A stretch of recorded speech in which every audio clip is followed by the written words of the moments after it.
Praise the lord. ఈ రోజు దేవుని జీవవాక్యము మత్తయి సువార్త 1వ అధ్యాయము 21వ వచనము. తన ప్రజలను వారి పాపముల నుండి ఆయనే రక్షించును.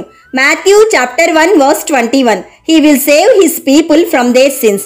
యేసుక్రీస్తు ప్రభువారు పాప శిక్ష నుండి ప్రజలను రక్షించడానికి ఈ లోకానికి వచ్చారు. యేసు అంటే యెహోవాయే రక్షణ, రక్షకుడైన యెహోవా అని అర్థం.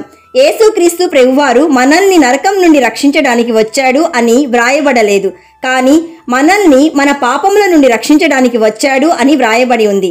ఎప్పుడైతే మనం మన పాపముల నుండి రక్షించబడతామో అప్పుడు నరకం నుండి కూడా తప్పించబడతాము. అయితే ఈరోజు ప్రజలు నరకం నుండి తప్పింపబడడానికి ఎంతో ఇష్టపడుతున్నారు. నరకం నుండి తప్పింపబడి స్వర్గానికి వెళ్ళాలని అనేక పుణ్యకార్యాలు చేస్తున్నారు, కానీ పాపం నుండి రక్షింపబట్టకు ఎవరూ ఇష్టపడటం లేదు. ప్రియ సహోదరి సహోదరుడా, ఈరోజు నీవు యేసయ్యలో రక్షణ పొందావా? రక్షించబడ్డావా?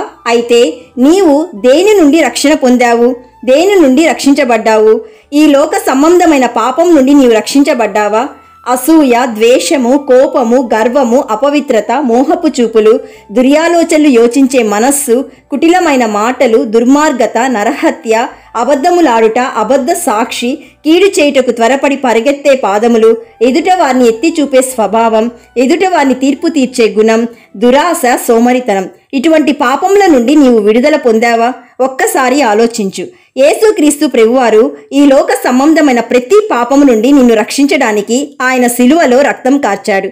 కొరడాలతో కొట్టించుకున్నాడు, అరచేతిలో మేకులు కొట్టించుకున్నాడు, కాళ్లకు మేకులు కొట్టించుకున్నాడు, ఈటెతో ప్రక్కన పొడిపించుకున్నాడు, అపహసింపబడ్డాడు.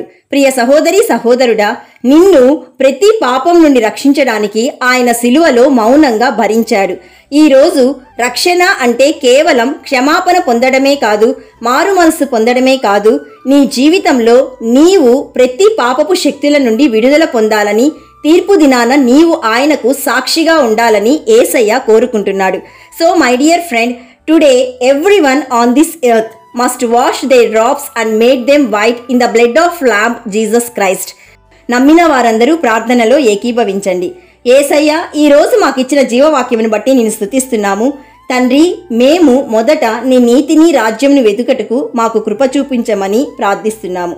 ఈరోజు జీవవాక్యం వింటున్న ప్రతి ఒక్కరిని ఈ లోక సంబంధమైన ప్రతి బలహీనత నుండి, ప్రతి పాపం నుండి తప్పించుమని సకలము చేయగల యేసయ్య నామంలో అడుగుచున్నాము తండ్రి. ఆమెన్. God bless you.